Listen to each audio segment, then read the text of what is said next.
మెదక్ జిల్లా తూప్రాన్ మండలం గుండ్రెడ్డిపల్లి గ్రామంలో ఓ కుటుంబాన్ని నకిలీ బాబా మోసం చేసిన ఘటన కలకలం రేపింది. సిద్దిపేట జిల్లా వర్గల్ మండలం చౌదర్పల్లికి చెందిన నాజర్ మస్తాన్ అలియాస్ హేమంత్ బాబా తనకు మంత్రశక్తులు ఉన్నాయని నమ్మించాడు. గుప్త నిధులు ఉన్నాయి అంటూ ఇంట్లో తవ్వకాలు చేపట్టి కుటుంబ సభ్యుల బంగారం, నగదు వినియోగించుకున్నాడు. కుటుంబ పెద్ద మృతితో ఆ ఇంట్లో ఉంటూ రెండో కుమార్తెను వివాహం చేసుకున్నాడు. అతడికి గతంలోనే 2 పెళ్లిళ్లు ఉన్న విషయం వెలుగులోకి రావడంతో గ్రామస్తులు ప్రశ్నించగా పరారయ్యాడు. మళ్లీ గ్రామానికి రావడంతో పట్టుకొని పోలీసులకు అప్పగించారు. కేసు నమోదు చేసి దర్యాప్తు చేపట్టారు. కృష్ణమ్మ పరవళ్లు తొక్కుతుంది. ఎగువ రాష్ట్రాలలో కురుస్తున్న భారీ వర్షాలతో జూరాల ప్రాజెక్టుకు భారీగా వరద నీరు వచ్చి చేరుతుంది. ప్రాజెక్టుకు ప్రస్తుతం 1,58,000 క్యూసెక్కుల ఇన్ఫ్లో కొనసాగుతోంది. వరద ప్రవాహం పెరగడంతో అధికారులు అప్రమత్తమై ప్రాజెక్టు 27 క్రస్ట్ గేట్లను ఎత్తి నీటిని దిగువకు విడుదల చేస్తున్నారు.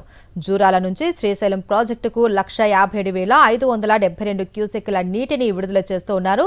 జూరాల ప్రాజెక్టు పూర్తిస్థాయి నీటి మట్టం 318.516 మీటర్లు కాగా ప్రస్తుతం 317.390 మీటర్లుగా ఉంది. పూర్తిస్థాయి నీటి సామర్థ్యం 9.657 టీఎంసీలు. ప్రస్తుతం 7.444 టీఎంసీల నీరు నిల్వ ఉంది.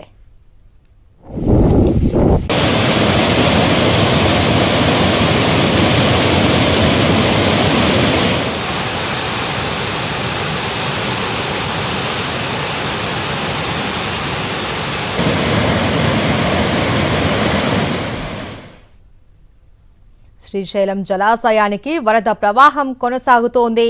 జూరాల ప్రాజెక్టు నుంచి భారీగా వరద నీరు వచ్చి చేరుతుంది. ప్రస్తుతం శ్రీశైలం జలాశయానికి 1,48,965 క్యూసెక్కుల ఇన్ఫ్లో నమోదవుతోంది.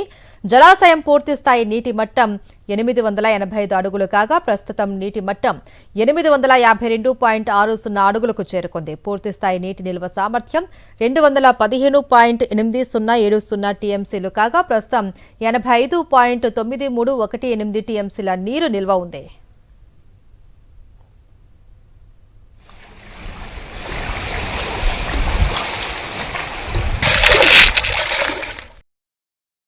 మరిన్ని అప్డేట్స్ కోసం ఛానల్ ను సబ్స్క్రైబ్ చేయండి. నోటిఫికేషన్స్ కోసం బెల్ ఐకాన్ పై క్లిక్ చేయండి.